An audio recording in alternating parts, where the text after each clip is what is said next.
100.5. A las 9:52 está con nosotros y nos distingue en este programa el señor embajador de la República Bolivariana de Venezuela en la República Dominicana, el señor Alberto Castelar Padilla.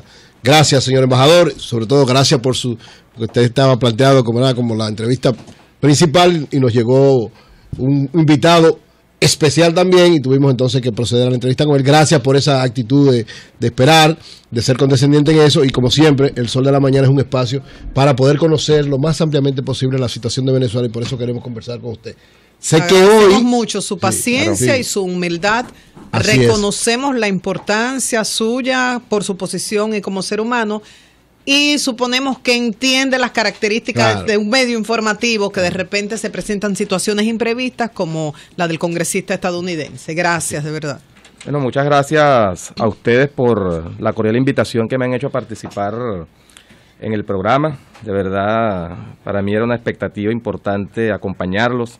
Desde el momento en que me indicaron que tenía esta invitación, bueno, inmediatamente la aceptamos, porque me parece que es importante.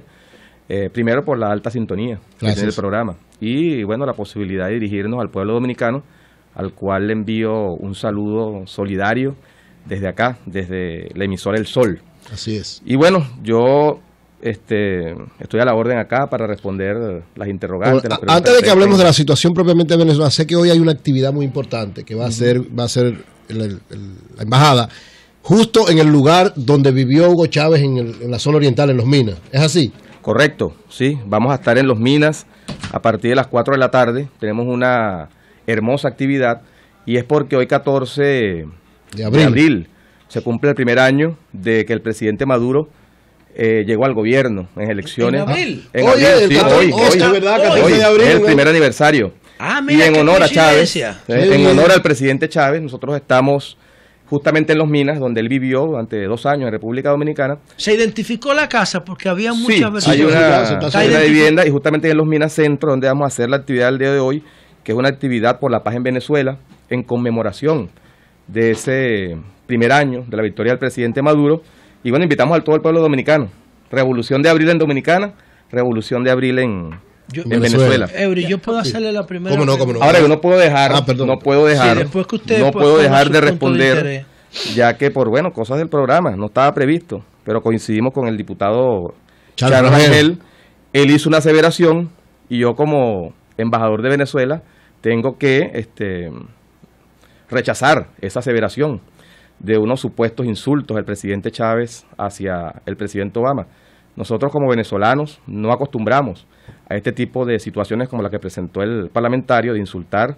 Simplemente nosotros defendemos a la patria, defendemos a Venezuela. Mi persona, un patriota, el presidente Chávez también un patriota, igual que el presidente Maduro.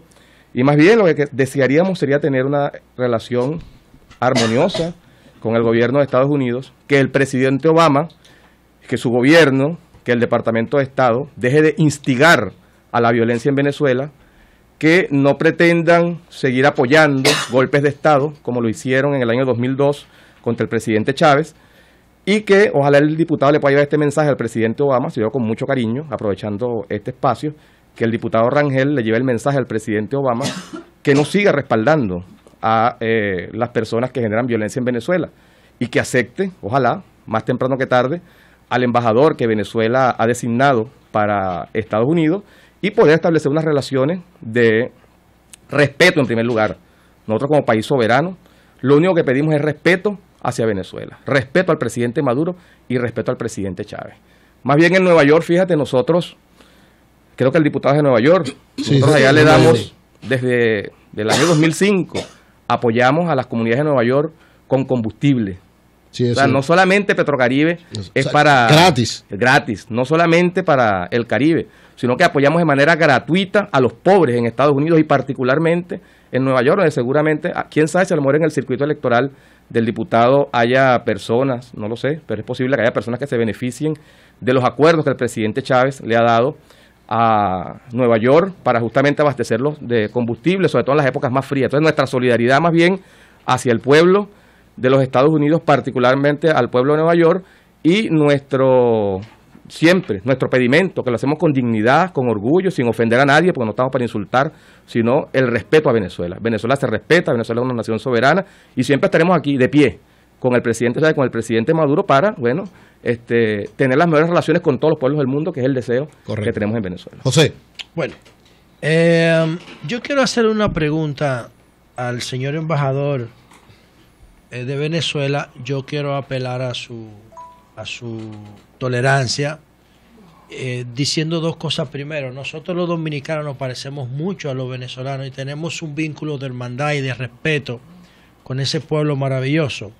Sin embargo, nosotros reconocemos grandes diferencias. La primera es que ustedes son una potencia mundial en materia de petróleo, una de las grandes necesidades del planeta, y tienen casi 1 millón de kilómetros cuadrados, en contraste con una población que no alcanza los 32 millones de personas, lo que da como densidad poblacional una tasa de por debajo de 33 personas por kilómetro cuadrado.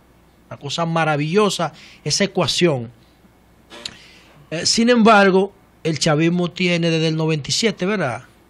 Desde el 97. 98 ganamos la elección. 98, o sea que en el PLD que llegó en el 96 y el chavismo que llegó en el 98, menos, sí, con la interrupción ellos de lo que hizo Fede Cámara, el intento de golpe, y nosotros los 4 años de Hipólito. Hay un paralelismo entre el PLD gobernando aquí y el chavismo gobernando en Venezuela. Entonces yo digo, yo soy miembro del PLD, miembro de su comité central, y yo digo, ya los PLDistas no podemos echarle la culpa de lo que encontramos a alguien, porque ya tenemos en el poder 12, 13 años, vamos para 14, y ustedes lo mismo en Venezuela, ya no le pueden echar la culpa a DECO y a COPEI. ¿Por qué en Venezuela, ustedes siendo tan ricos en términos económicos, en términos de ingresos, casi $500 billones el PIB venezolano, por qué en Venezuela hay tantos pobres, tantos problemas sociales y tanta injusticia si ustedes tienen tanto dinero producto del petróleo y de otros recursos naturales? Bueno, Víctor, yo quiero agradecer. José, Víctor, que no está acá en este momento. José, yo quiero agradecerte por tu pregunta, es importante, además para aclarar muchos aspectos. La deuda histórica que Venezuela, que la revolución venezolana consiguió de un pasado, y que nosotros no podemos contextualizar la realidad de Venezuela sin abordar el tema histórico y la profunda exclusión a la cual había sido sometido el pueblo venezolano durante todo el siglo XX, porque a veces es una tendencia, y recuerdo que una vez el presidente Obama en una cumbre en Trinidad le decía a Chávez, no recuerdo exactamente, 2008 aproximadamente fue esa cumbre, que él quería hablar del presente y del futuro, que no quería hablar del pasado, pero justamente cuando tú revisas la historia y tienes la oportunidad de hablar del pasado y de buscar las claves de lo que ha sucedido en nuestros pueblos de América Latina, eso es clave para explicar lo actual. O sea, esa tendencia a querer referirse solo al presente sin analizar lo pasado sería algo, digamos que incluso para el estudio de la ciencia política, si tú pretendieras, el gran padre de la ciencia política moderna, que es Nicolás de Maquiavelo, hablaba de que la historia es la maestra vitae de la política. Entonces tú no puedes dejar de hablar de la historia. La historia es muy importante, y Venezuela venía de una exclusión que era desde el año 58 aproximadamente, cuando se dio el pacto de punto fijo, que por cierto, casualidad de la vida, fue firmado en Nueva York por el Departamento de Estado junto con Acción Democrática y COPEI, Rómulo Betancourt, que creo que vivió por acá un tiempo. Sí, y muy amigo de los Rafael Caldera. Yo pensé que lo de punto fijo era por la casa de Caldera. Es la casa, es correcto, te explico. Te explico ahora esa anécdota. La casa de Caldera queda en Sabana Grande, ya Caldera falleció, en paz descanse, que Dios lo tenga en su gloria. Y entonces en esa casa se atribuye a la firma del pacto de punto fijo, que entre Acción Democrática, COPEI y URD, pero en realidad ese pacto fue firmado un año antes, en el año 57, en Nueva York, con el Departamento de Estado. Se ratificó allá, era el Departamento de Estado, Acción Democrática y COPEI, porque veían que la dictadura de Pérez Jiménez, cosa extraña, que el gobierno de Estados Unidos patrocinara dictaduras en nuestro continente. En la Guerra Fría lo hacía, no es extraño. Lo hacía. En muchos pueblos de nuestra América, en nuestros países. Aquí también respaldó dictadura. Cuando se dieron cuenta de que Pérez Jiménez no podía más, de que no podía continuar en el gobierno, entonces se hizo ese pacto de conciliación de élites. Entonces ese es un pacto excluyente, una constitución que se hizo de espaldas al pueblo para que solo las élites, las cúpulas de los medios de comunicación, las cúpulas empresariales, las cúpulas de los partidos políticos de COPEI tuvieran acceso al poder. A partir del año 98, con la llegada al gobierno del presidente Chávez, se rompe ese pacto de punto fijo, y entramos en una constitución. Yo aprovecho que estamos también saliendo por televisión también, que es una constitución democrática, la constitución bolivariana, que es una constitución incluyente y que no es un pacto de élites, de conciliación, es un pacto con el pueblo venezolano. Entonces, todas esas cifras de miseria en nuestro país, de extrema pobreza, han ido descendiendo aceleradamente con la revolución bolivariana. ¿En cuánto ha bajado la pobreza? ¿Cuánto lo encontraron ustedes? Nosotros veníamos de un 52% de pobreza en Venezuela. 52%. ¿Y de pobreza, a pesar, tenemos 42. A pesar. Sí, pero Venezuela con todo el dinero que digo. En Venezuela no debería haber. Es lo que te quería explicar justamente. Del año 98 hacia atrás, teníamos esa cifra tan elevada. 52%. ¿Y ahora? Con el gobierno del presidente Chávez, los 14 años de revolución, y ahora con el presidente Maduro, en este año que hoy justamente cumple un año de haber ganado, eso 5. ha disminuido mucho más de la mitad. Nosotros tenemos una cifra de pobreza aproximadamente del 24-25%. Eso es muy importante, claro. No. Eso es una cifra contundente que te habla de un proceso de exclusión en Venezuela. Entonces, ¿por qué esos niveles de violencia? Ustedes tienen la tasa más alta de homicidios en América Latina. Uno de los países más violentos de América Latina. Yo te voy a decir, ¿por qué tanta violencia si los niveles de pobreza están a nivel de un país emergente en vía de desarrollo? Yo por lo menos le diría a José que la aseveración de que Venezuela es el país con más violencia en el continente, la ONU, ¿no? Es cierto. O sea, pero la ONU lo catalogó como el cuarto país. No es cierto. No es cierto que Venezuela sea el país más violento de América Latina. Hay otros países en América Latina que tienen índices más altos de violencia y sin embargo de ellos no se habla. Yo no me voy a referir a ninguno, pues yo soy un diplomático. No, pero yo quiero, sí le digo, mire, señor embajador, no se trata del más violento en sentido general. La tasa de homicidio más alta, porque hay otra modalidad de violencia. Claro. Pero la tasa de homicidio por cada 100.000 habitantes, la de Venezuela, es la más alta de la región. Fíjense lo siguiente, Venezuela, y en esto pareciera, ¿no?, que hay una intención avesa de querer presentar como que solo los problemas del mundo están en Venezuela, y eso no es cierto. Venezuela tiene problemas como tiene cualquier país del mundo, como los tiene Norteamérica, como los tiene Europa, como los tiene cualquier país de Sudamérica. Claro. Usted le da la vuelta al globo terráqueo. Todos tenemos problemas. Amigo José, tú das la vuelta y colocas el dedo así, cierras los ojos, y cualquier país donde tú que consigas vas a conseguir problemas. Ahora, ¿qué pasa? Que hay una intención, una manipulación sobre el caso de Venezuela, que se hace permanentemente a través de los medios de comunicación. Y bueno, nosotros, a pesar de esa manipulación, nuestro pueblo y los pueblos de América Latina tienen una solidaridad hacia el gobierno venezolano. Impresionante. Pero, señor embajador, ningún país de esos que pudiéramos citar, porque usted no ha citado ninguno, recibe unos ingresos estimados en casi 100.000 millones de dólares al año por venta de petróleo y de combustible. O sea, cualquier país con esos niveles de ingreso asombroso pudiera generar un estado de bienestar para su gente, por lo menos proveerle lo mínimo. Es que estamos partiendo de una hipótesis incierta, por lo menos tengo que volver a decirlo, sin que esto signifique un irrespeto hacia tu pregunta.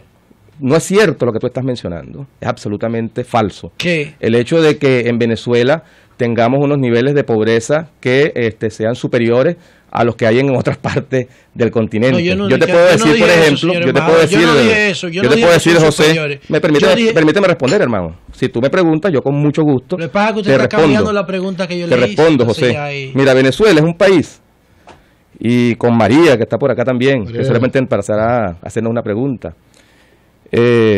Venezuela es un país donde se invierte el 9% de su Producto Interno Bruto en educación. La UNESCO, el 9% en educación. Esto para lo que les gusta hablar de cifras, ¿no? 9% del PIB en educación. La UNESCO establece que con un 7% del PIB en educación se cumplirá la meta del milenio. Sin embargo, eso le invierte 9%. Ahora, de estas cosas, generalmente se tiende a no hablar o a no quererlas presentar ante el mundo. Y es justamente la matriz de los ataques hacia Venezuela. La matriz de los ataques hacia Venezuela tienen que ver con una intención de presentarla como un país caótico. Entonces uno ve titulares de medios de comunicación, escritos, radiales, televisivos, con una profunda manipulación de lo que pasa en Venezuela. Es hasta grosera. Más bien se convierte en muchos casos propaganda de guerra contra Venezuela. Venezuela tiene actualmente, para darte otra cifra, 2.600.000 estudiantes de educación universitaria. La cifra más alta en América Latina. La quinta matrícula estudiantil más alta en el mundo. Entonces son cifras, indicadores sociales que son contundentes y que hablan de un gobierno que apoya. Eso se lo hago después de los gobiernos chavistas. Después de los gobiernos chavistas. Otra cosa que te voy a decir. Señor embajador, sí, que usted hablaba de los índices de pobreza, una serie de problemas, inseguridad que hay en muchos otros países. Pero creo que algo que afecta a Venezuela de manera particular, según la percepción que uno tiene desde afuera, es el desabastecimiento. Esas largas filas que tienen que hacer para conseguir desde papel de baño, harina, cuestiones elementales.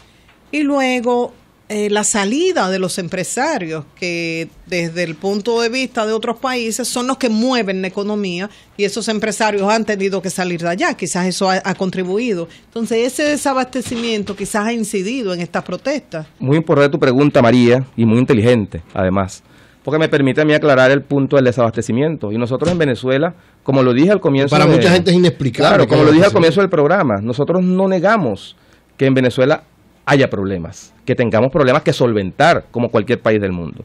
Ahora, el tema del desabastecimiento. Nosotros tenemos un pueblo con un alto poder adquisitivo. Venezuela, antes la riqueza petrolera se quedaba solamente en un sector, la clase más privilegiada del país. Hoy en día esa riqueza se distribuye hacia la inmensa mayoría del pueblo venezolano, un pueblo que tiene capacidad de compra. Nosotros necesitamos elevar nuestra producción, eso es cierto, es correcto. Hay que elevar la producción de alimentos, de bienes y servicios para satisfacer las necesidades de nuestra población. Es una explicación desde el punto de vista económico, racional. Ahora, hay otros temas que no tienen que ver con la economía y que tienen que ver con el sabotaje a Venezuela, con el sabotaje a su economía, y que no es un hecho nuevo que se quiera hacer contra un país cuando no responde a los intereses de los... Disculpa de hacerle la reflexión aquí a María. Cuando se dice lo siguiente, María, mira, en Venezuela, cuando se habla de estos temas, no hay que olvidar que Estados Unidos tiene una conspiración contra nuestro país y ha apoyado campañas en lo político, en lo económico, para desestabilizar la nación, y no son nuevas. El año 2002 estamos cumpliendo exactamente 12 años de acontecimientos que produjeron un golpe de Estado en nuestro país. Y si tú quieres revisar la historia política de América Latina, mira todo lo que hicieron con la economía chilena, con la economía de Nicaragua y con la economía de cualquier país que no se pliegue a los intereses norteamericanos. Los empresarios venezolanos, algunos de ellos, se han prestado para un sabotaje, se han prestado para acaparamiento, para especulación, para no producir los bienes y servicios, en la idea de provocar la caída del gobierno. Eso ha pasado en otras partes del continente, pero afortunadamente tenemos un pueblo, y voy culminando con esto para darle creo que está un poquito impaciente José de hacer una pregunta, voy terminando con esto.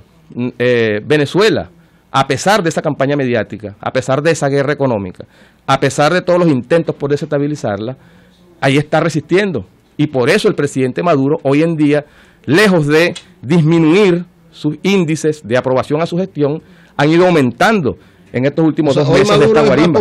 Hoy Maduro en Venezuela tiene más fuerza política y más popularidad, y aquí tengo unas encuestas que lo demuestran, que en el transcurso del programa, si me lo permiten, pudiéramos estar hablando sobre ellas.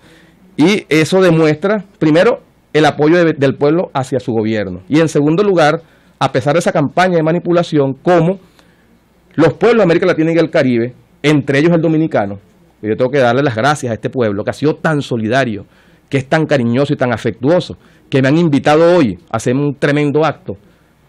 Es una cosa extraña, ¿verdad? Que de repente haya una cosa tan grande de personas, de hombres y de mujeres, apoyando un gobierno, apoyando una revolución, gracias al pueblo dominicano por tanto apoyo y por tanta fe. ¿Cómo no? A pesar de la campaña mediática.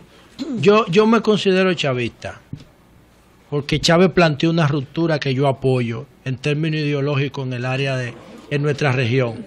Y la solidaridad de Venezuela con República Dominicana no tiene precedente. Ahora, amor no quita conocimiento. Cuando yo hablo de que en Venezuela hay un ambiente de inseguridad que se percibe desde que una persona llega, le podemos poner el ejemplo de nuestro compañero de trabajo Yuri, que cuando llegó a Venezuela, automáticamente él nos contaba, nosotros no vamos a reproducir los detalles aquí por respeto a usted, pero todo el mundo sabe que en Venezuela hay niveles de inseguridad. Hay niveles de inseguridad alarmantes. El Estado no ha sido capaz de tener un control de ese proceso social. No podemos tapar el sol con un dedo, por más chavistas que seamos. Entonces, ustedes han sido incapaces de resolver problemas fundamentales en 14 años de gestión.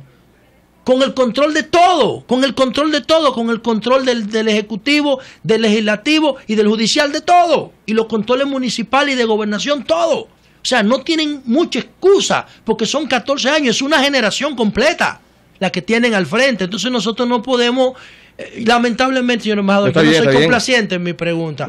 Cuando yo hablo de lo que le estoy diciendo, del PIB que ustedes manejan, tanto del PIB nacional como del Producto Interno Bruto, yo le estoy diciendo a ustedes que no hay razón para que recibiendo esos niveles de ingresos durante 14 años, porque no han tenido valle de petróleo, todo es pico. Ahora se bajaron la pobreza a la mitad. Pero qué pobreza, ahora, y tú no oyes que en Venezuela, cuando tú llegas al aeropuerto, hay que llevarte del aeropuerto al hotel huyendo. Eso es seguridad, pero yo te digo y en los hoteles te cambian los dólares originales por falso. Oye, si bajar la pobreza de 50 y pico a 20 y pico. ¿Qué, hermano? Bueno, te está diciendo es que la violencia es una expresión de la pobreza. Entonces, lo de la violencia, vamos a ver la explicación que da el embajador. ¿Por qué en Monte Carlo no hay homicidio? ¿Qué ha pasado que la violencia ha seguido creciendo? En Venezuela no ha habido una actitud o una acción más eficaz de parte del gobierno que se corresponda, por ejemplo, con esas cifras. Ok, nosotros comprendemos la visión que maneja José, claro, un poco exaltada y todo, pero es una visión. Porque usted me cambió la pregunta. Es una visión exaltada y todo, pero que es la visión exaltada que mantiene y que uno la comprende. Te digo por qué. Porque es lo que se intenta transmitir de Venezuela a través de la comunicación. Y es lo que muchos periodistas y algunos comunicadores sociales intentan también transmitir sobre Venezuela. Es lamentable, es lastimoso. Pero en todo caso, la verdad de Venezuela no es esa verdad de violencia, no es esa verdad de terror que se intenta transmitir sobre nuestro país. Los niveles de violencia, Venezuela es un país pacífico. Venezuela es un país que quiere la paz. Venezuela es un país que está muy alejado de ser justamente un país en donde se quiera o se quiera atentar contra las personas. Venezuela, más bien, es un país que está en esta etapa justamente, iniciando un proceso de diálogo entre el gobierno, la oposición, los trabajadores, los empresarios, los jóvenes en Venezuela. Estamos iniciando un proceso de apertura, de diálogo hacia nuestro país. Entonces, ¿qué quiero yo dar a entender? Que esa visión, que de alguna forma José se hace eco, y lo hace eco, y pudiéramos comprenderlo en vistas de la desinformación que se genera mediáticamente sobre nuestro país. Permítame concluir, José. El problema parece ser si me permite, José, si me permite, José, te debes permitir, porque tu pregunta, sí, por ejemplo, tu pregunta con mucho, me dice que yo estoy desinformado, y yo estoy diciendo que yo no estoy desinformado. Tú preguntas con mucha vehemencia, y te debes permitirme responder, ¿verdad? La explicación de lo de son las reglas del juego. La explicación de lo de la inseguridad. Claro. Sacó explicación. La inquietud que tiene José, porque José respalda el proceso en sentido general. Y yo soy más chavista que el embajador, yo. O sea, nosotros respaldamos. No, y aunque no lo respalde, tiene derecho a preguntar. Es lo mismo que aquí. O sea, aquí, por ejemplo, nosotros sabemos que la inseguridad está bastante alta. Claro. A pesar de que el gobierno está haciendo un trabajo excelente. Claro. Pero es una inquietud. Entonces, la pregunta es, en términos concretos, Venezuela, ¿qué ha hecho para enfrentar ese problema? ¿Y qué resultados le ha dado? Claro, pero es que fíjate lo siguiente, yendo al fondo. José tiene todo el derecho de preguntar. Y además a mí me gusta que hagan las preguntas más duras. A mí eso no me incomoda. No me incomoda en lo absoluto. Para eso es embajador. Claro, puede preguntar lo que él quiera. Ahora, yo tengo el derecho de responder de la forma como yo lo considere adecuado. Claro. De acuerdo a la pregunta que él hace. Ahora, déjame responderte. La pregunta y respondió a la pregunta que él se autohizo. Estimado José, déjame responder a esta pregunta. Amigo, periodista. Aliado, sin exaltarnos. Vamos a hacerlo de manera tranquila. Mira, en Venezuela, nosotros, el tema de la violencia, lo hemos venido, manejando. Son 14 años, pero nosotros no podemos obviar todas las dificultades que nuestro país atravesó durante todo el siglo XX. Eso es algo concreto. Nosotros no podemos decir, por lo menos en Venezuela, hasta ahorita, hasta hace menos de 2 años, nosotros creamos una policía nacional que no teníamos. La mayoría de las policías en nuestro país eran policías estadales, policías municipales. Carecíamos de un cuerpo nacional de policía, que no todo el tema de la seguridad es un tema que tenga que ver solo con la policía. Claro. Es solo una arista, solo un aspecto, tiene que ver con otras cifras, ¿no? Con otros indicadores sociales, en la cultura, en la educación. Así es. Por ejemplo, cuando yo te menciono de que en Venezuela hay 2.600.000 estudiantes universitarios, eso incide directamente en que los índices de inseguridad puedan ser menores. Ahora, necesitamos un gran acuerdo nacional y discutir con los gobiernos regionales que tienen policía, los gobiernos municipales que tienen policía, unificar criterios. Pero hay otros países, como te lo mencionaba anteriormente, con indicadores más altos que los que tiene Venezuela y nadie dice nada. Recientemente, voy a nombrarte un caso en Colombia, que teníamos la situación que había en Buenaventura, y había una situación ahí de dificultades de orden público, ¿no? Y casi nadie se refería al tema de Buenaventura, casi en paralelo a lo que está pasando en Venezuela. Había un buen número de personas fallecidas, no sé si esta noticia ustedes la revisaron, pero casi nadie hablaba del tema de Buenaventura, sino solamente quieren centrar sus ojos sobre Venezuela. Y yo pienso, es mi opinión, de que es porque hay un interés mediático en tratar de satanizar a nuestro país, de tratar de llevar una visión violenta de Venezuela, de transmitir informaciones sesgadas sobre nuestro país que no se corresponden con el sentir de los venezolanos. Los venezolanos, reitero, lo he dicho más de una vez en este programa, no es que no tengamos dificultades, pero tenemos un gobierno revolucionario, tenemos un pueblo que está trabajando para solventarlas, para corregirlas y para mejorar. ¿En qué marco? En el marco de nuestra Constitución. ¿Qué va a pasar, ¿qué va a pasar con el diálogo ahora? ¿Usted cree? Porque la oleada de los últimos tiempos tiene características especiales, es decir, puede ser fue por la seguridad que empezó Eury. Sí, pero permítame, José, responderle aquí a la... Fue por un caso de violencia. Sí, pero también lo que yo digo es... Empezó el tema Víctor, Eury. Son estudiantes universitarios que empezaron. Son estudiantes universitarios que empezaron, pero ha habido una parte importante de la población que se ha estado manifestando. Estoy haciendo uso de Coleman y de la inteligencia para respetar la investidura del embajador. Pero él no contribuye con eso. Pero está bien. No va a interactuar, por favor. Exacto. Entonces, la idea es, ¿puede el diálogo funcionar cuando la oposición tiene una posición específica? No puede escuchar la Pregúntale por qué Leopoldo López está preso. Eso es lo que dos cosas. O sea, ¿estaría el gobierno dispuesto a soltar a Leopoldo López, a soltar todos los presos, o sea, como una muestra concreta de diálogo? Porque el diálogo es yo doy y tú me das. O sea, ¿está el gobierno venezolano en disposición de realmente negociar dando algo a cambio?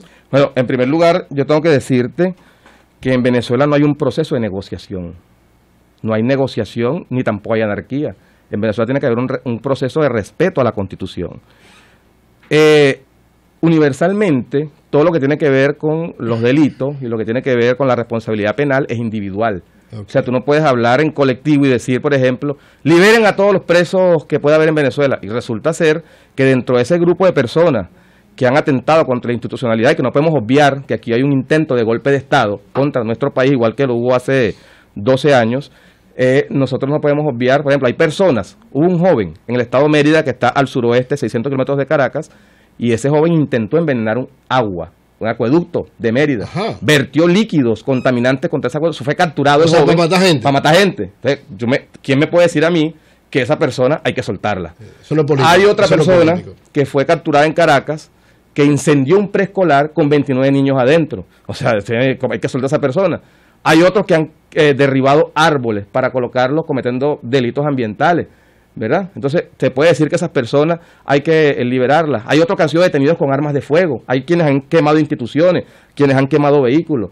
Entonces, todos los casos deben ser analizados de manera individual, porque te reitero, la responsabilidad, de los abogados lo saben, la responsabilidad penal es individual. Usted no puede hablar liberen o no liberen, simplemente se trata de que la justicia venezolana, las instituciones, porque además no es cierto esa conseja que se vende, que nosotros controlamos y que hay un control absoluto de las instituciones en Venezuela. Mire, nosotros tenemos, yo que aquí fuera así. Nosotros tenemos, José y Euris, por ejemplo, nosotros tenemos un parlamento en Venezuela donde hay 99 diputados del gobierno, 99, pero hay 67 diputados de la oposición. O sea, hay unas reglas del juego que están ahí con unos diputados. También tenemos José y Euris y Pueblo Dominicano. Tenemos, por ejemplo, gobernaciones muy importantes del país en manos de la oposición. Por ejemplo, Capriles es gobernador, ganó por un poquitico de voto, pero ganó, pues no se establece que sea por 1, por 2, por 10, por 20.000, ganó y es gobernador de un estado. Henry Falcón es gobernador del estado Lara, que es muy importante, la cuarta ciudad más importante del país. Liborio Guarulla, alcalde.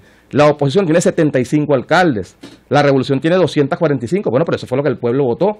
Nosotros respetamos lo que el pueblo votó. ¿Quién tiene mayoría? Ustedes. Claro, tenemos la mayoría, pero no es que sea absoluta. Hay una mayoría, pero hay un adversario que nosotros reconocemos. Además, culmino con esta reflexión. Nosotros reconocemos a la oposición venezolana y tiene espacio político suficiente para actuar en Venezuela.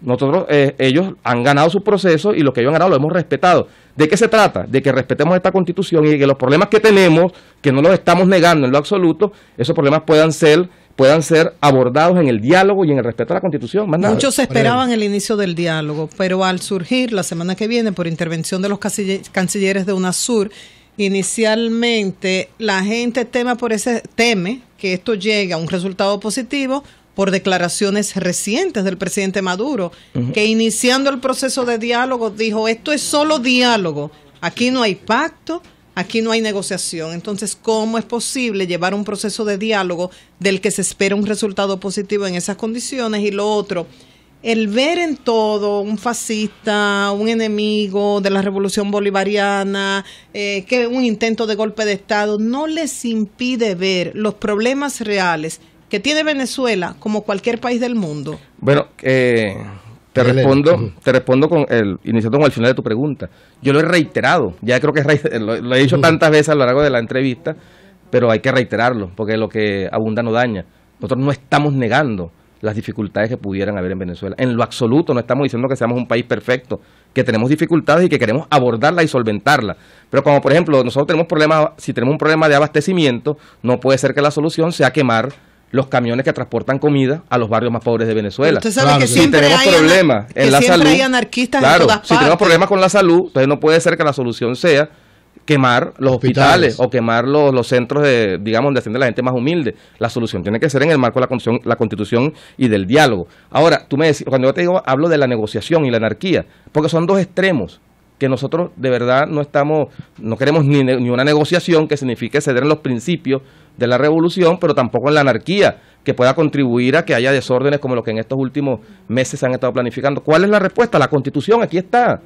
Mira, bueno. y te digo de las encuestas que quería mostrar. Ajá. Hace ratico, yo quería, porque pero creo que estamos culminando. Vaya con la parte yo voy a permíteme que voy a embajador, usted invierte 6.000 millones de dólares al año en defensa y voy a presentar la encuesta de seguridad. 6.000 millones de euros, el 60% de su presupuesto. Ellos no pueden mostrar un esquema de seguridad eficiente. Bueno, José, voy a presentar la encuesta. Que ustedes echen al chavismo por la borda. Que las protestas en general han sido violentas. El proceso se le vaya de la 81%. mano. Que venga el trato 81% de esta encuesta que quería presentar, si me lo permite, José, claro.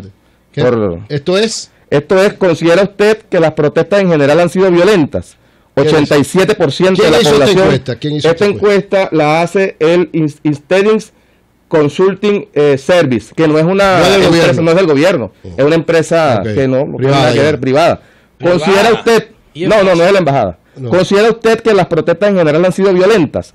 87% de los venezolanos dicen que sí, que han sido violentas, no un 9%. ¿Y cómo ven la actuación del gobierno? Otra encuesta. La muestra de ese... Ya te la doy.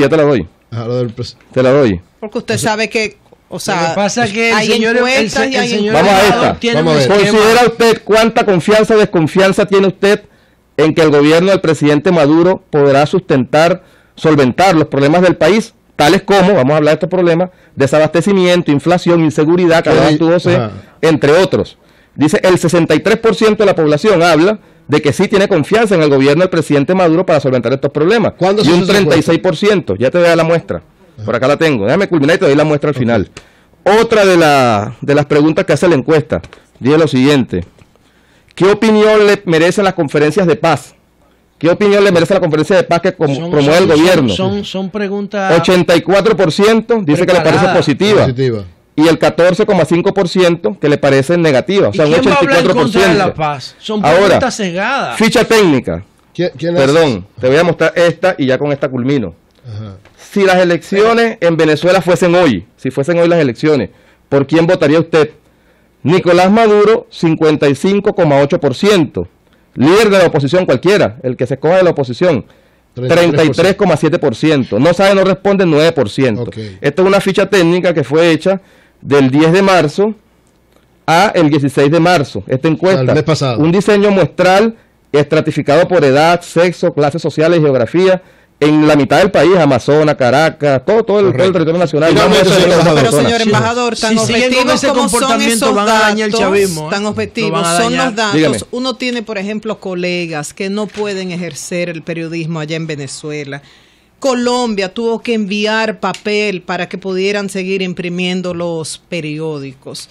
Las imágenes de violencia a través de la televisión, las fotografías, las redes, eso no son inventos. O sea, algunos son inventos, algunos son inventos, Marilena. Se ha demostrado pero que no son todos, pero hay una realidad la realmente cantidad difícil de allá. empresarios que han tenido que salir de allá, medidas como una anunciada recientemente, que es un programa muy positivo en principio, vivienda para todos, pero obligaría, que yo decía, cualquier persona de clase media se pone en ese lugar y tendría las manos en la cabeza, obligaría a una persona que tenga una propiedad por más de 20 años de venderla al inquilino, al que lo ha alquilado. Entonces, cuando uno ve medidas como esas, tan real como son esos datos para ustedes, de las encuestas que favorecen al gobierno, son estos datos de personas que están siendo afectadas por este gobierno. Yo te respondo con lo siguiente, estimada María Elena.